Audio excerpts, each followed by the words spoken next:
Hey there guys, welcome back to Let's Play the Skullgirls story mode. So last time, we took a look at Misfortune and Parasol, and today we're going to be going for a bit of juxtaposition. For those of you who don't know what that means, it means when you take two objects that are placed beside each other and use them to compare and contrast things such as tone. First off, Peacock. Now a lot of people really like Peacock. I've come to learn Peacock is easily one of the most popular characters for this game, because man, oh geez, do I get so many comments on Peacocks. Peacock is, I'm gonna say, the second most popular character for Skullgirls, just going on comments alone. And I can definitely see the appeal. She's so different from all the other girls because she's entirely cartoony, which is such a cool aesthetic, and she pulls it off so well.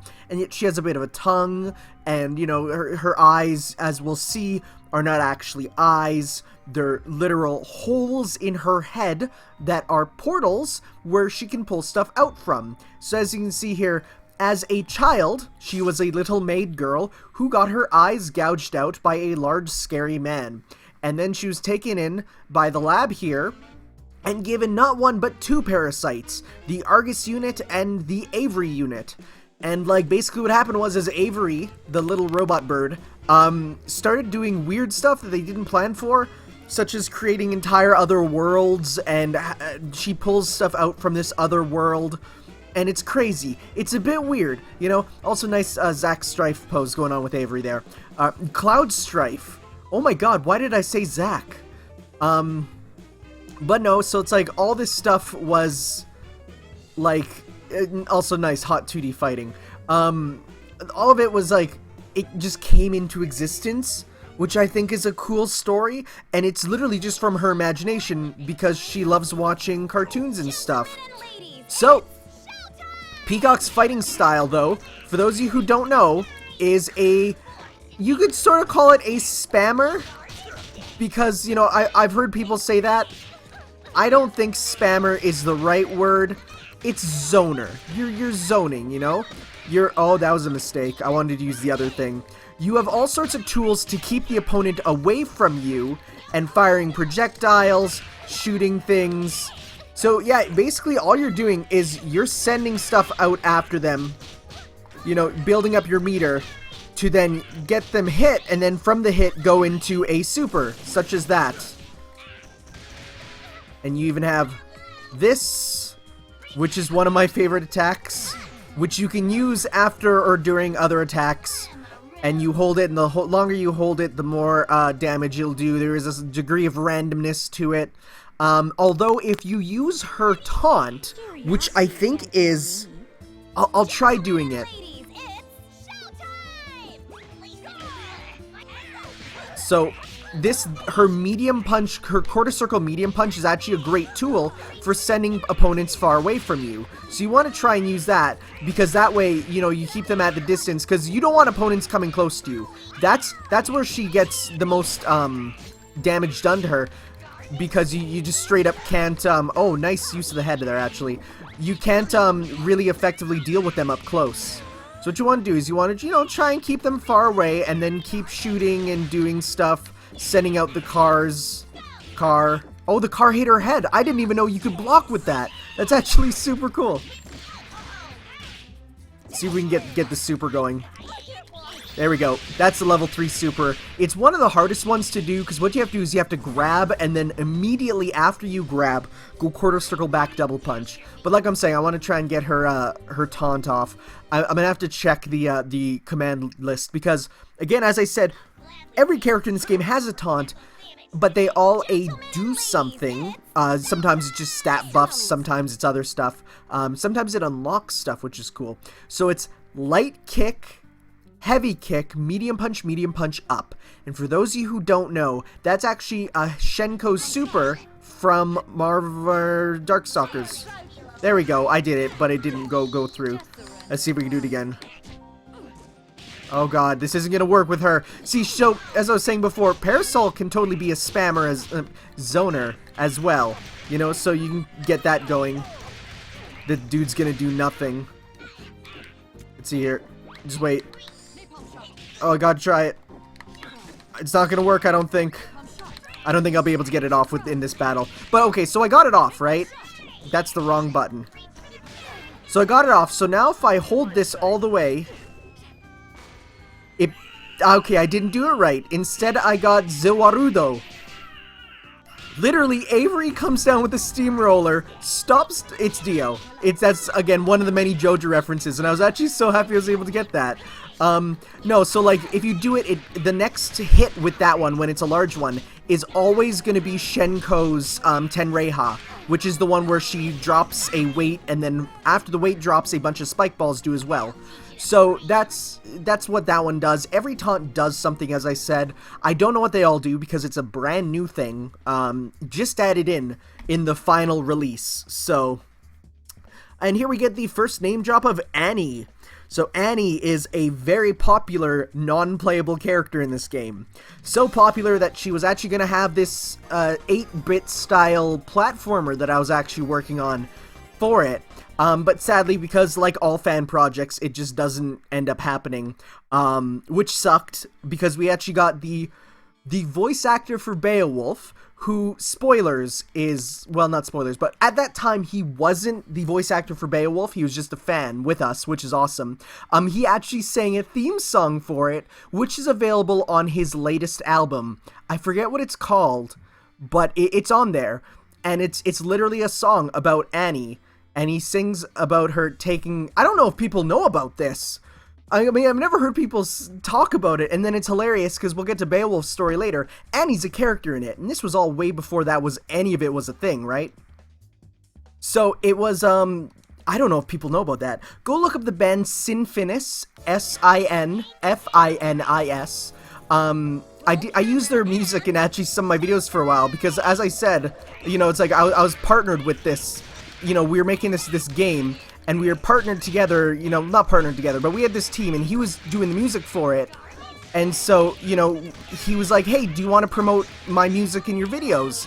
And so I said, sure, I can do that, you know? So, yeah, no, I was actually, which is the coolest thing, my closest thing to stardom is the fact that you know, I was sort of friends with the voice actor for Beowulf for a little bit, which is really cool. But no, go listen to his Annie song. Again, I forget what it's called. I've had the beta version on it for a long time, but then he said, like, I'm gonna release it, whatever, you know, no one's gonna really know. But no, go listen to it. It's wonderful. I wonder if I let the cat out of the bag for that one. I don't think so. I think it's fine. So what you just saw there, though, was a Peacock mirror match, which, man, zoner mirror matches in games are either the best or worst things, and man, Peacock mirror matches, you get two high-level peacocks fighting each other. It is the scariest thing in the world. It's so good. So, as you saw, basically, their lab I forget the lab numbers, I think it's Lab 8. Their lab got under attack by Valentine, who works for another lab. Again, I don't remember the numbers. Well, she could push block that from that far? That's insane! I didn't even know that was a thing. I did not know distant push blocks were a thing. Oh, this attack is wonderful. I'll show you. One sec. That one, the down here, you use it, and her head pops out of the ground because she puts her head into her hat, which is another portal, and then it's such a great tool for a zoner. I love it. So no, Peacock can use like actual combos too. Like, it's not just let's see if we can get this to go off. There we go. Yeah, and that one will hit you too, which is great. She has, you know, physical tools as well. But that said, you know, I wouldn't rely on them. Finished in style. So that's the Peacock system there, the Argus unit, it's called. Which makes her look like, spoilers, a peacock. Because I know some people are like, why is she called Peacock? She doesn't look like a peacock. Well, there you go. Her Argus system. And Argus was the Greek god of 100 eyes. So that's a cool mythological reference. God, I am just spewing all my knowledge of this game out. Apparently, I called Mary in the start of one of the videos, and I apologize for that. Her name is Marie. You know, I always feel like, because I hear other people pronounce it as Mary, and I'm like, that doesn't seem right, you know? Because she's not Bloody Mary. She's Bloody Marie, but she's not even bloody. She's like, that's, you know, her thing.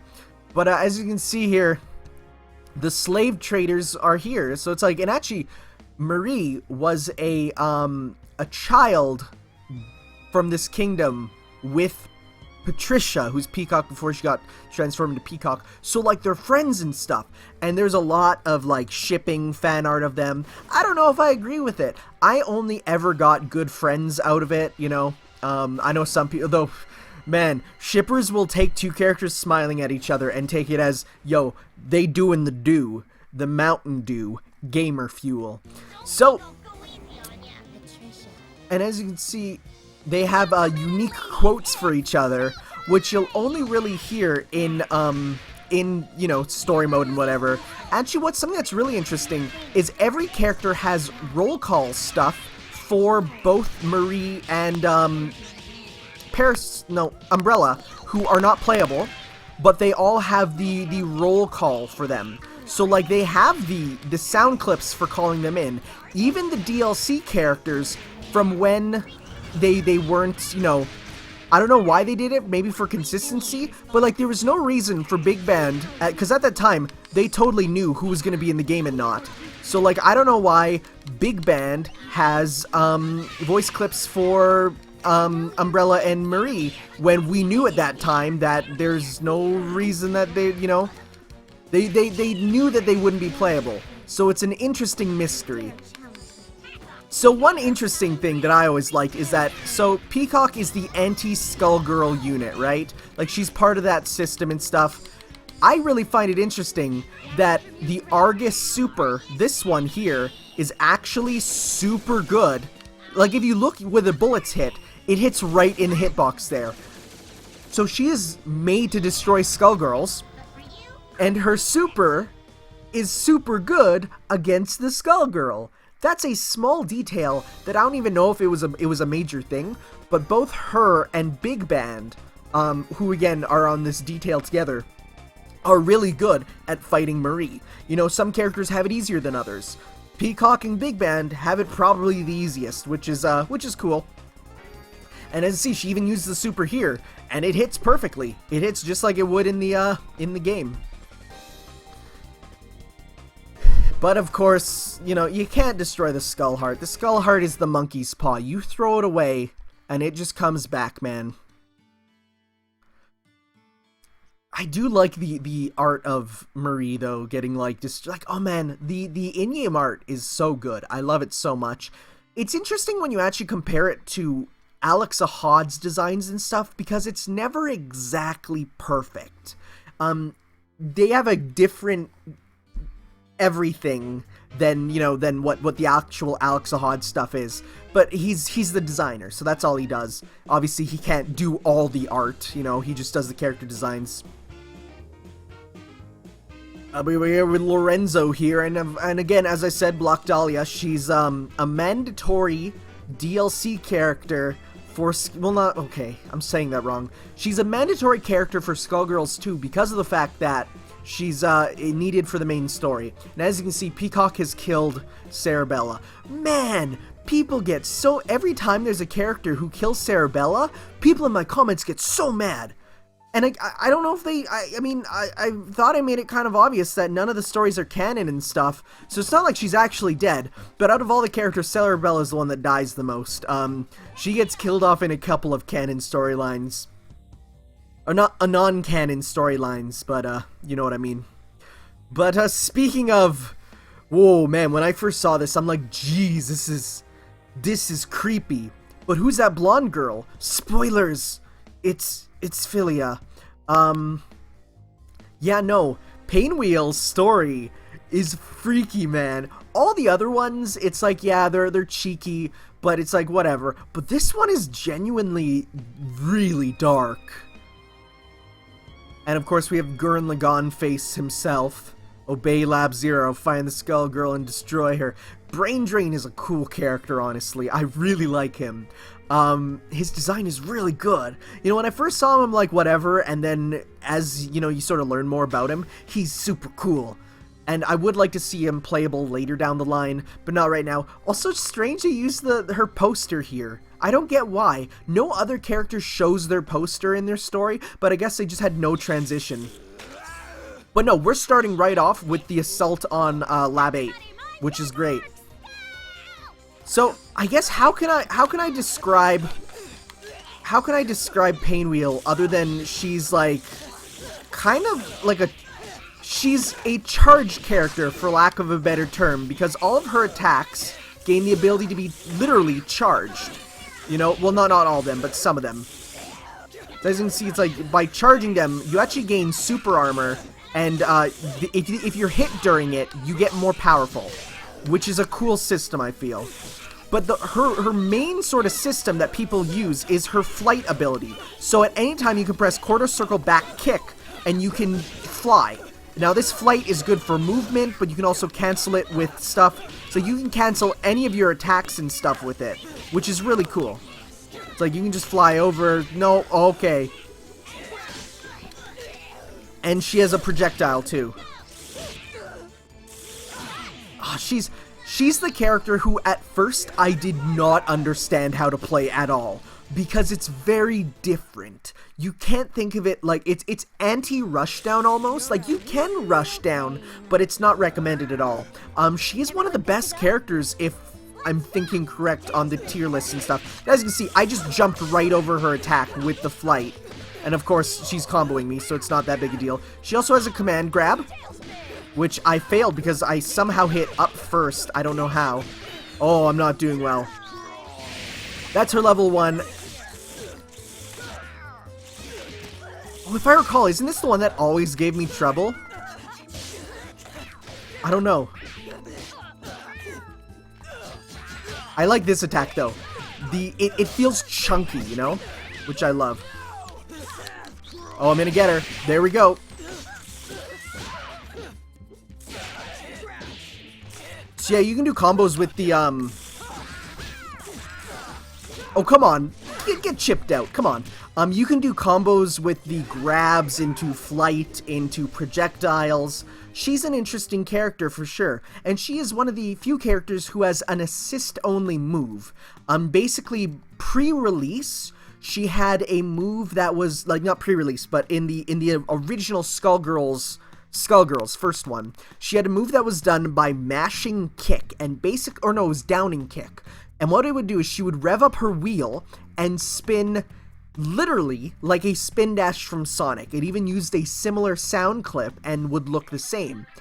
No one found use for it except as an assist. So instead they turned it into a super, which has her just stand there, rev it up entirely, then use it. But it's still available as an assist. So that's really interesting. But I'm a little sad they got rid of it, literally only because of the fact that I like Sonic. Here's something funny. Let's try this again. Invoking Command Protocol 5.1. Access code 36E2540.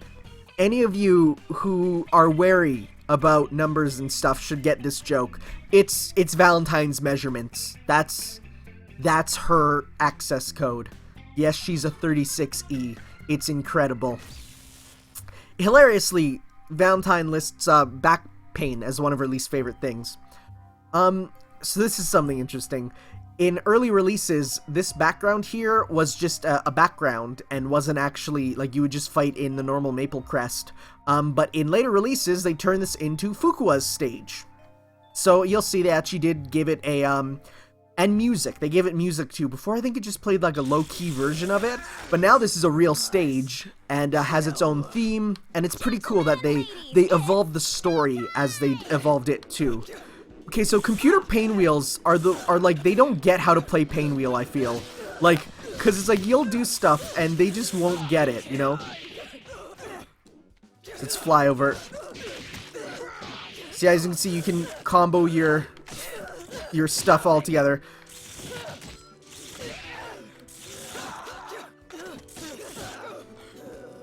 And her projectile is chargeable as well, but she super armored my super armor. It's chargeable in a different way.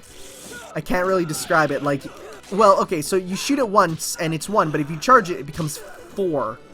which is really like an actually really good projectile, but it does take longer to charge than you'd think. Like it's not a quick charge. It's a actual kind of lengthy charge.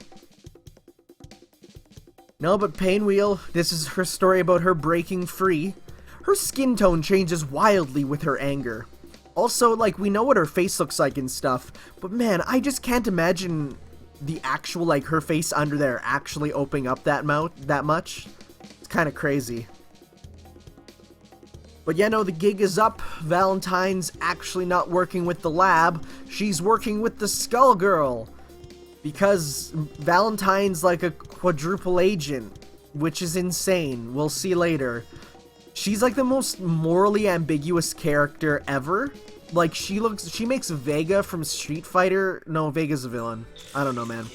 But no, she's so crazy in her. You don't know if she's a good guy or bad guy. It's like, could be anything. Start things off with the super, because why not? Yeah, you can just do crazy stuff with, you know, charging. So as you can see there, that was, because she was guarding down, you know, it's like you use that. That's an overhead. And man, you know you love some overheads. Overhead into flight into command grab. It's so good.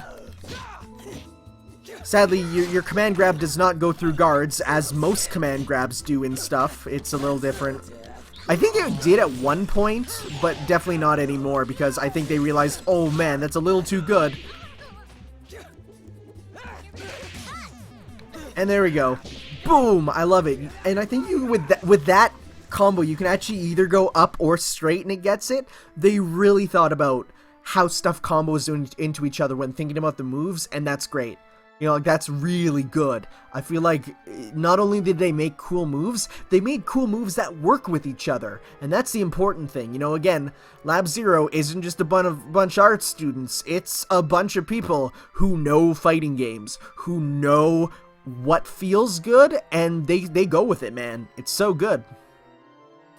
So, let's fight the two of... Or I don't think we fight the two of them. I think we just fight Valentine, right? Yep, because it's supposed to be, you know, like, let's you and me fight, big boy. Start things off with, of course, you know.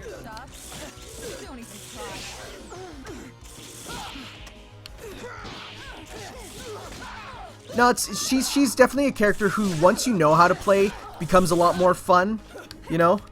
Especially once you get the flight stuff down. Although, again, she's like probably my worst character, aside from one who everyone gets mad at me for, who coincidentally is also one of the most popular characters for this game.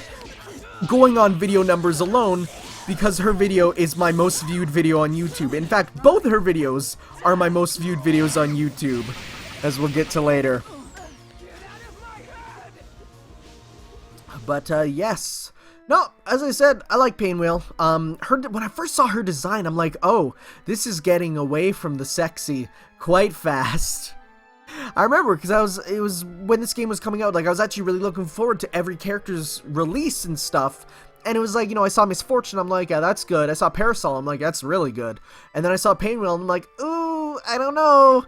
It's getting a little more grotesque. And then it got to Valentine, and I'm like, man, I'm pretty happy. Then I remember they're doing a thing where it's like, announcing the final Skullgirls character. And I'm like, this is going to be good. This is going to be hot. And then it was double. And I was like, ooh, that ain't hot.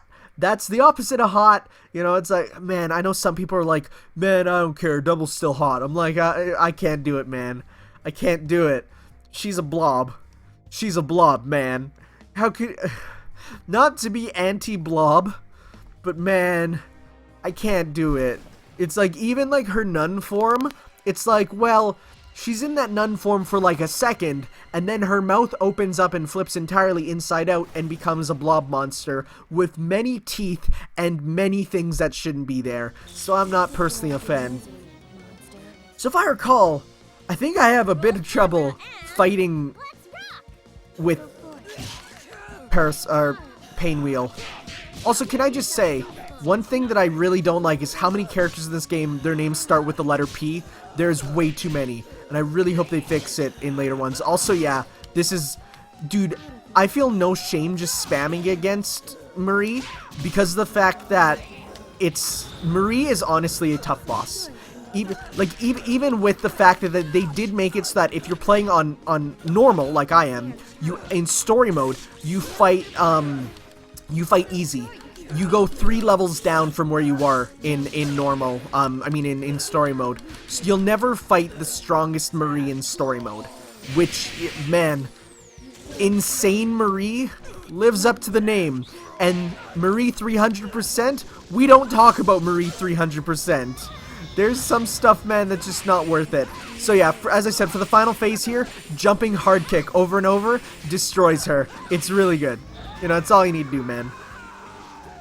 No, I feel very little shame in spamming or in just general foul play against Marie. It's fine because of the fact that Marie is a bit. She's an SNK boss, as people call her, despite the fact that SNK is not, you know, a real. They're not in this at all, really. I think it was a My Sheer Nui Color. I think of one other character, Blue Mary. Is that a character in SNK? I don't know, man. I've never been an SNK guy. Aside, also, I'm not talking about Attack on Titan. I'm talking about the Japanese game company. If any of you thought I was talking about Attack on Titan, turn off this video right now and go outside.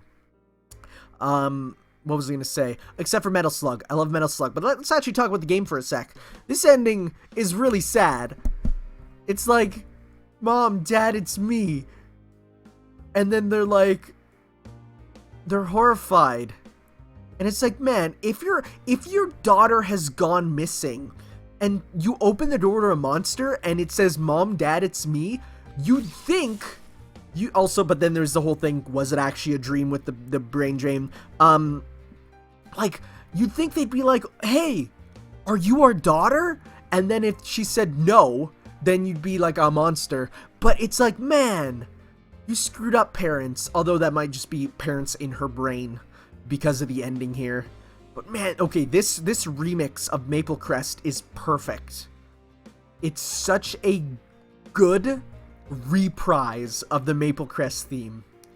And then it goes a bit into like the Skullgirls theme. It's so good. It's better than it has any right to be.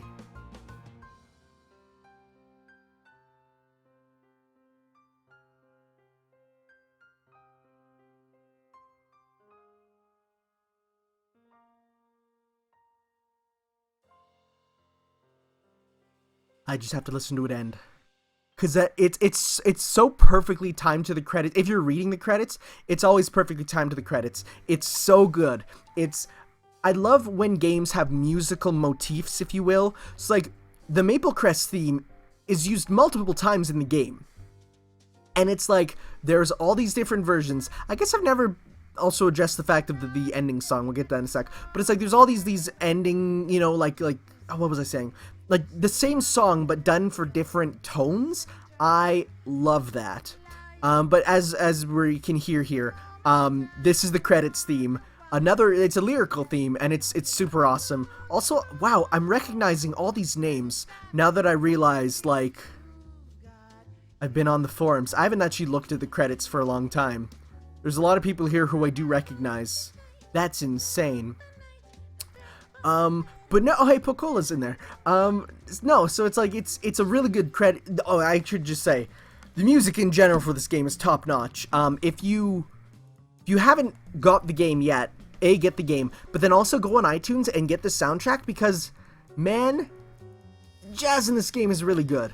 But then there's also all the other songs which go everywhere. And the lyrical songs are good lyrical songs, like on their own.